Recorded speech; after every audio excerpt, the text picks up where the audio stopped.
Hello, hello, folks. Welcome to season 4 of our On the Call series produced by the Stars Among Us. I'm Ozzy, as you know, and I thank you for tuning in to this thank you tour of mine, as each episode is a thank you card to someone who has impacted my life. And on this first episode, the opening episode of season 4, I'm shining light on Pernell Walker. Hello, Pernell.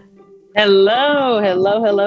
What's going on? Hello. So what's happening now is I'm going to let my audience know a little bit about Pernell that they can't find, or they can also find with other things on your IMDb.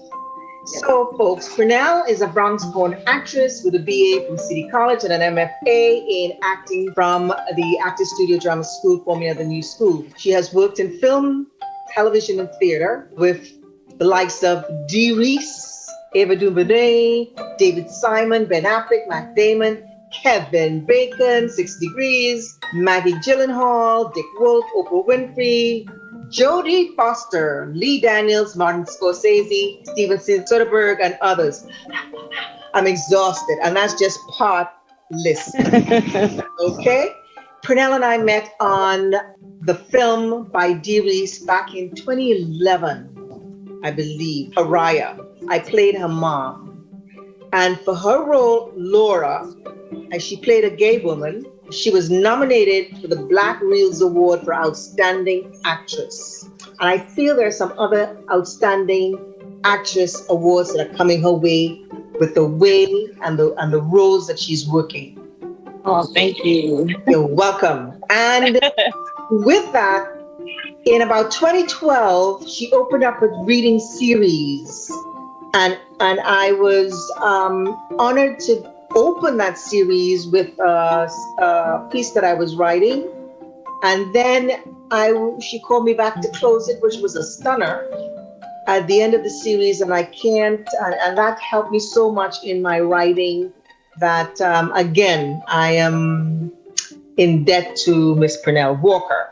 Even though I still look at her as my daughter, because she's my daughter. So that was 2011, 2012. 2013 comes Butler, right? Mm-hmm. I look at her role there in Butler as an essential worker. Yes.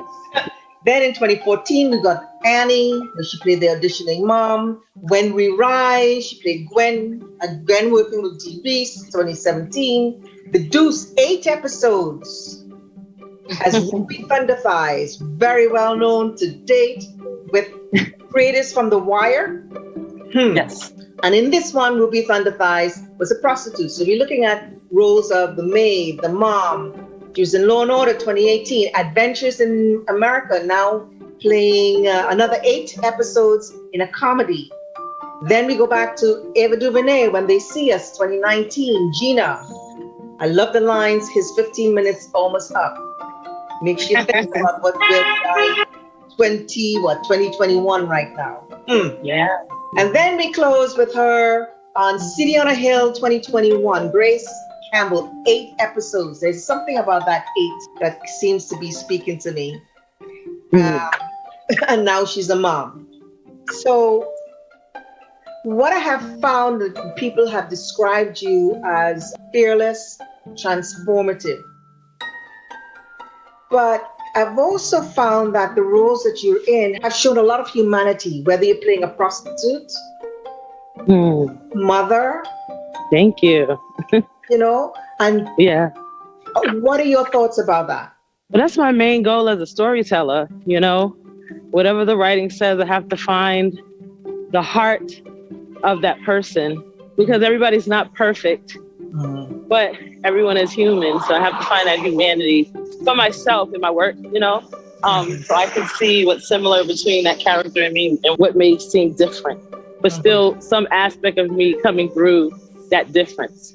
So, yeah.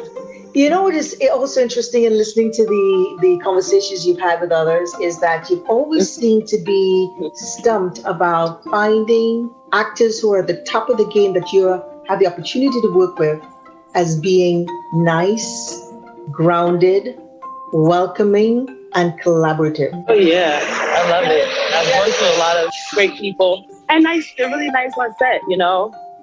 Kevin Bacon was like really a gentleman and just really a sweet person. You know, he talked about his daughter on set, and coming from New York, he was big in the theater scene and moving out to LA. But everyone I've collaborated with, I'm so grateful that everyone was just down to earth and just ready to dissect the scene and collaborate and be open to my interpretations of things. That was what I was going to ask you. Did you feel comfortable in saying, well, this is how I see it, if there is a different view as to how someone else may see it? Well, usually what's on that page, whatever they write, I will take that in. And from whatever they write, I will create from that and add myself into it through creating a character bone structure. There was this book called The Art of Dramatic Writing. And they have a really great character bone structure, like a census, and you answer these questions about the facts about your character. Who are they? What's their sociology? What's their background? They have education. How do they walk? How's their posture? And it really helps me be to the T, very accurate and specific. So I just take from what they give me on the page. And once I get to the point where the cameras are rolling, I'm pretty much prepared in that character development because I found the spine and the skeleton of the character, and all those other things just come when you put that makeup and you put the costumes and you start to walk into that character and find their spirit. It's really amazing. It's kind of like a puzzle. You know, you have your separate pieces, you have the script, you have the makeup and costume, and then you have to infuse yourself within what's going in the scene and really find out what's going on. Like when you make the meal, it's the meat and potatoes, and then you have the seasoning. Yes. So I do my best to be to the page as much as I can. I love a lot of times when nice mistakes happen that really reveal even more of the character. And sometimes they keep that in there, you know? So yeah, it's a whole process, because what I had to learn was that the process of character development, it doesn't change from theater into film into TV.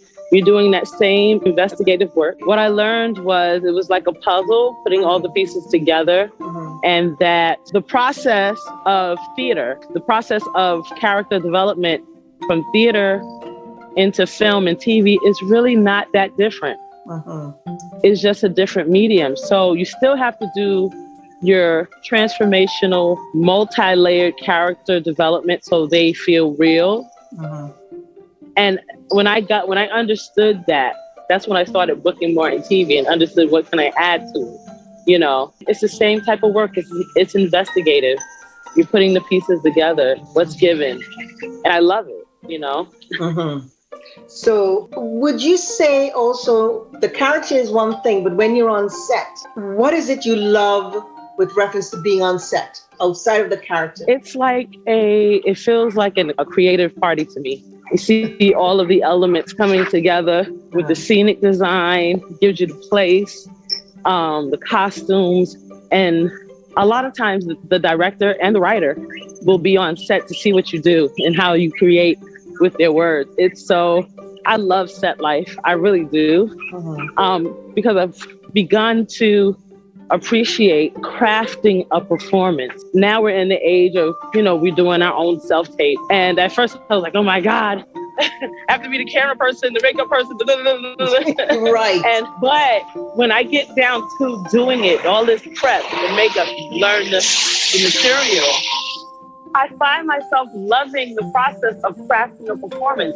I will play back what I did in the self-tape to see, okay, did I hit every note?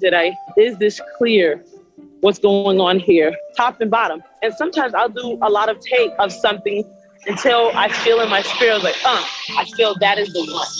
And I'll keep looking at it. Right. It's very interesting. A lot of times people say, oh, you must love to go to see the movie. I really don't. I love seeing great work, but I find myself at times when I go to see a movie or a biopic or something, I'm working in my head. I'm seeing what kind of story they're telling in the tone that they're telling, how they characterize everybody. It's like, because this is what I do, I'm always looking outside and I'm like, oh, okay, let me see what they're doing. And instantly I can tell if they're right on. And sometimes I could tell, for better or worse, if it's just going left. And I'm like, oh, okay. But yeah, I just feel like I'm always working and thinking like, oh, let's see how they could have did a more effective job. Or I loved how they did what they did. And now I get where they were going with it, you know? So it's interesting. Let me ask you something. In between takes, right? Or in between scenes, right? When there is a little bit of a downtime, do you tend to stay in character if you have to pull up that character again on the next take or scene, or can you step out of character and get back in? I can step out and step back in. You know, I'm not in character during lunch. I'm not in character in between when I have to wait for something. But I will say this, once I am dressed, you go on set and you know the who, what, when, where, and why of the scene. You start to just drop right in. However, if I know I have an emotional scene, that time in between scenes, I am getting myself in my headspace of where I need to go emotionally. I may use some gospel music and maybe read a Bible because I feel like what we're doing, and I may sound crazy, but I feel in my spirit that if you want to do a really great storytelling experience, you have to really go down to the root and soul of that character. And a lot of times we have really wonderful storytellers who do that. I say they're like shamans. You know, we pull from the invisible and make everything visible from what we create in our mind and how we see the words and interpret them. For emotional scenes, I tend to go away into my own headspace, review the script, and in between scenes, I have to just stay dropped into where that emotional stuff is. You don't cry yourself out in between takes, and then when you get to the camera, it's like, oh my God, nothing. But you're just kind of priming yourself. You understand? And where you need to go. I tend to, if it's not an emotional scene, I know how to drop back into character once they're having roll camera and we have rehearsal and blah, blah, blah, blah. It's kind of seamless. But I really say the prep. It's all about the prep. If you really read the script, make your notes, and discover on your own how your character walks, how they sound, how they be. That's half the work. And the other half is the great writing. And the cherry on top is the costume and everything else that brings that together, you know. I have a question for you. Do you have any pet peeves? If I'm prepping, let's say, we used to have outdoor auditions in person and stuff, where we go and you're going for a job. My biggest pet peeve is people not being considerate in the audition room for other people's process. And they like to be chatty patties or like talk and blah, blah, blah, blah, while you're trying to concentrate. That's why when I'm on set, if I have like emotional work to do or something that I know I need to get done, I go off on my own. I'm not like hanging out with other cast members. I need my own space. I don't like to talk a lot when I have a lot to prep for. So I just make sure to go to my own space. And in between takes of an emotional whatever, I don't need to talk a lot. I just want to see how I can get what the director needs to happen in the scene and how can I bring my best and fullest emotion to life. So have you ever had a backup plan, just a just-in-case plan, or a side hustle? Oh, I had so many side hustles. I worked in retail for a number of years. Now it's kind of like antiquated stores because everybody's buying online and there's no need for like the, what they call it, the martyr something. You know, like. So, I worked retail. I was an usher at Jazz at Lincoln Center. I also was a sub teacher for a time, and a teaching artist in different projects. So I would say to anybody, hey, don't come out here starving, trying to just be an artist. Sometimes it comes. Sometimes it comes for people immediately. But in the event it doesn't, you want to set yourself up that you're not starving for your art, because you ain't creating if you starve to death. Ain't nothing creative about nobody starving to death or looking crazy and broke down and desperate at an audition. You need this job. You're like, Lord, and looking busted and disgusted. No. You need to pay your cell phone bill. You have costs. You have self-care needs. Get a job. Right. And it was a process, and slowly my artistic life was moving in a way that the side hustle was getting pushed out by my full-time passion, which was a blessing. Right. So don't be out in these streets looking crazy. Get your unemployment, get a job, get your discounts. I mean, that was one of the reasons I kind of liked retail, because they had so many discounts. But when you work there, you could like build your own wardrobe and figure out what's what, Right. But I would tell anybody, make sure you know all it is you need to know before you get out in these streets and do this for your livelihood. Because then it's really no holds bar in the kind of competition. And when I say competition, I mean, you're not competing with anyone else. You're your own artist. Right. But when you go in for a job, you're going in to show your best self and your best storytelling work. And you're hoping that you do your best so they would hire you. Right. And whoever they hire, God bless them. But you want to go and do your best and not look desperate and hungry. That's right. I have another question. Did you ever have a mentor? Not really. I just love really great work. I had worked with Rod Gales as like an acting coach when I needed to kind of find my way. Right. And like, what the hell do they want? I don't know. Right. Because I swear, when I was going in for co-star roles, just the whole thing, and this was after I did Pariah, the whole thing about being in front of a camera in the audition process is so weird. Because it literally is a few seconds. Yes. And we're talking about maybe a week of prep and learning this. And literally you go in, you shoot your shot, and then they may give you an adjustment. Right. And then you shoot your shot again, taking that adjustment. But it's so weird. And you come out and it's like, because you're so, you're all hyped up and literally under a minute. Okay, thank you. Good. And it hasn't changed now that we're doing it on our own now, right? Yeah, that's true. So let me ask you, I'm going to ask you a couple of other questions now, because you and I are both Virgo ones. Yes. And I have a feeling that we're both empaths. Would you say that you two love the ideas or the realities, depending on how we look at it, of peace, love, joy, and alone time? I love it. Maybe critical, especially of ourselves, but loyal as all get out. That we feel that common sense is an uncommon commodity. Facts.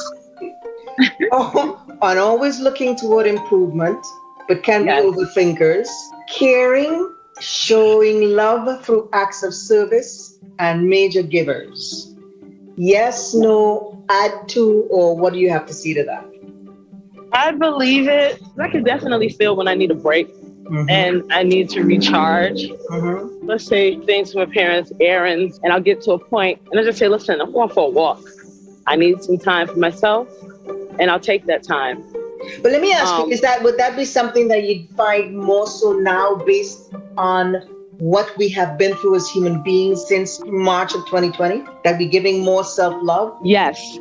Even more so, I feel like my journey into making sure I listen to affirmations, meditating, I got heavy in it at the end of 2019. Because I was just like, I want to lift my vibration. I don't want to have, whether I get a job or not, to have me in this emotional roller coaster. Oh yeah, up, up, up, down, down. And then when you don't have work, you feel like a failure, which you're not. It's just whatever's coming is coming to you in its own time. But I really had to work on cultivating a really great life. And also, by the end of 2020, I was pretty much done with anything toxic that needed to be removed from my life. Right. And whether it be friends that were doing too much and just like, I don't know, that's not where I'm headed. Or situations or whatever it may be. I like to prioritize my peace and work on myself, my healing, and work on my space. I do different things like that. But really, because I'm just like, listen, life is short. And I've heard this saying that what do you want to put in your garden? Do you want to put in nurturing water or do you want to poison your garden? Right. Right. Absolutely. Absolutely. And life is shorter now. Life is more up in the air now since last year, you know? Oh yeah. I couldn't imagine a variant coming or a couple of variants coming after this. But I feel like it gave us, because everybody had to be at home, then they got their rest and they got to really see what their situation was and how they could make it better in any way, or see what it was they were in. Because I mean, people are working, people are trying to make a living to pay their rent, so many costs, we live for costs and da-da-da-da-da. But when everything shut down, I felt like, especially myself, I started to look inward more and started to really ask myself, what do I want? Where do I want to be? You know, what kind of life do I want to have? Who do I want to have that life with? Right. Is it working? If it's not working, then it don't need to be there. That's right. You know? Right. So what hobby have you picked up or started up again in the last year? A lot of walking, which I'm doing now. I'm walking in the city. And I like meditation. I like listening to my affirmations in the morning. I love going to new restaurants. I'm enjoying dating. Oh, it's nice. Nice. I like self-care, retail therapy at times. Listen, I am into caring for myself, doing green smoothies. Amen. Everything to bring out my best. And also, if I want a slice of cake, I'll have the slice of cake. I'll just walk. Right. Right. But yeah, I just been really good to myself. And also, I took up therapy to work through healing, and it's been wonderful for me. Great. And I didn't know, sometimes you don't know how to, because I'm always investigating characters' feelings, what they're going through. But girl, I had to do it for myself. Okay, now that's the real work. And yes, and I felt myself, you know, softening and not having such a hardened stance with things. Right. You know, and knowing what to tell people, even people I love. I need time to myself. Right. I will get back to this. Okay, you know what I mean? So, because it's crazy making. If you don't have time to yourself and you don't prioritize you, you're gonna be resentful of somebody else, and I don't want to be. So, what are two things that hardly anyone else knows about you? I like putting funny things on my Facebook wall. But I think people know that. Yes. Yes, they do. So you're not going to get up for that one. And that I feel like I'm more of like a mix of an extrovert and introvert, but I'm liking my time alone. You know, I'm enjoying myself more. But what is something they don't know? I mean, I like purple. I'm a Virgo. I like changing my hairstyle. Oh, that's another thing. Sometimes I change my hairstyle and people don't recognize me, but I just like self-care a lot, you know? Right. Is there a business organization you'd like to give a shout out to that needs help? I want to give a shout out to GEMS, the organization in Harlem who helps get young girls out of sexual exploitation and sex trafficking. There's also the two Business Alliance headed by Nicola. Oh, I got her name wrong. Jesus, she's Bridget Antoinette Evans' sister. And she has a business alliance in Harlem that helps other businesses in Harlem come together and advocate for themselves in like Whole Foods and, you know, really do great things. I forgot the name. Lord, forgive me. The many theater companies that are helping out and really helping to bring our stories to the front. And I like to see that change, you know, from the top to the bottom, you know. In terms of advocacy, who do you specifically advocate, or what do you specifically advocate for, especially in this new world that we're living in? I try to advocate for myself, my self-care. That is a great thing.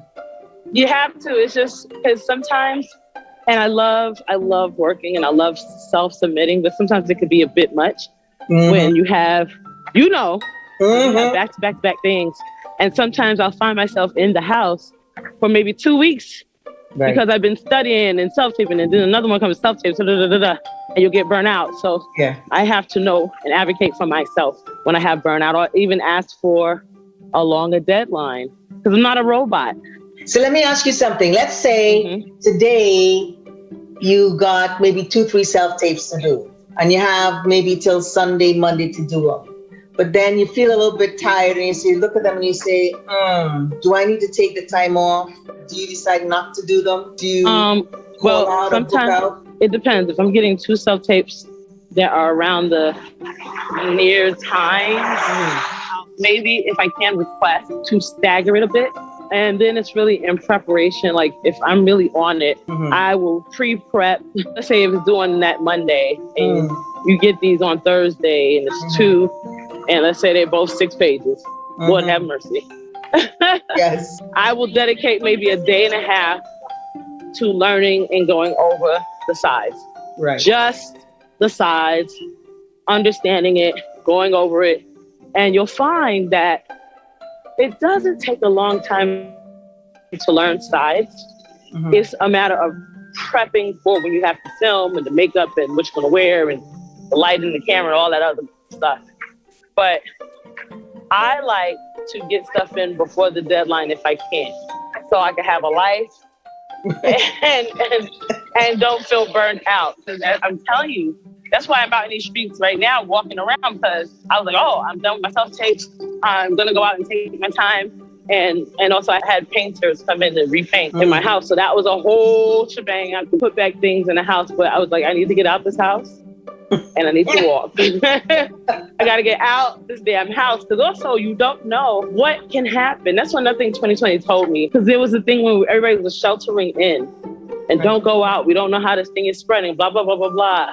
And you kind of get cabin fever. Yeah. And so now, since it's nice outside, I have my mask. I get out as much as possible. And I love walking and listening to my music. I get out as much as possible. So I'm like, listen, it's a nice day. I'm going to take the day. I'm going to take it. So here we are. Yes. And we're at the end of a wonderful period together. Yes. Thank you, Pernell, and also to my You're audience, welcome. who have spent their valuable time with us today, to say thank you to you too. So please care, share. Remember, when you're on your beat, stay on the sunny side of the street safely. Be mask conscious, because it's real out there. Now, I want to say something else. In between shooting, When We Rise and The Deuce in 2017, you took the time to be there to rally the forces on behalf of my son. During a time I thought I would lose my mind because of his dire health, a time when my whole being was in shock. I was traumatized with what he was going through and what to do. He was on the West Coast, I am on the East. This coming right after my mom passed, after 4 years and 22 trips overseas to help her well-being before she passed in 2016. You kept in touch, and then so did your mom. And as we still do to this day, we've been able to spend some time together at screenings, with long walks and talks and sharing and such before COVID. Yes. And I can't tell you how wonderful it is, to be able to say thank you in this way for being in my life, from the time I played your mom in Pariah in 2011, to the readings, to my son, and together times afterward. To see your star shine brings me such joy, as I still look to you as a daughter since our set time. Thank you very, very, very much. You're welcome. You're daughter welcome. Thank you. I appreciate that. So continue to enjoy your walk, and I appreciate your time today. And we have to get together for a little drink and some eats at some point. Yes, I'm with that. Thank you so much. You're welcome. I'll be coming up to the Bronx. Don't worry. I've been getting out. All right. Talk to you soon. Say hello to mom. All right. Love you. Love you too. Have a good one. You too. Bye. Bye.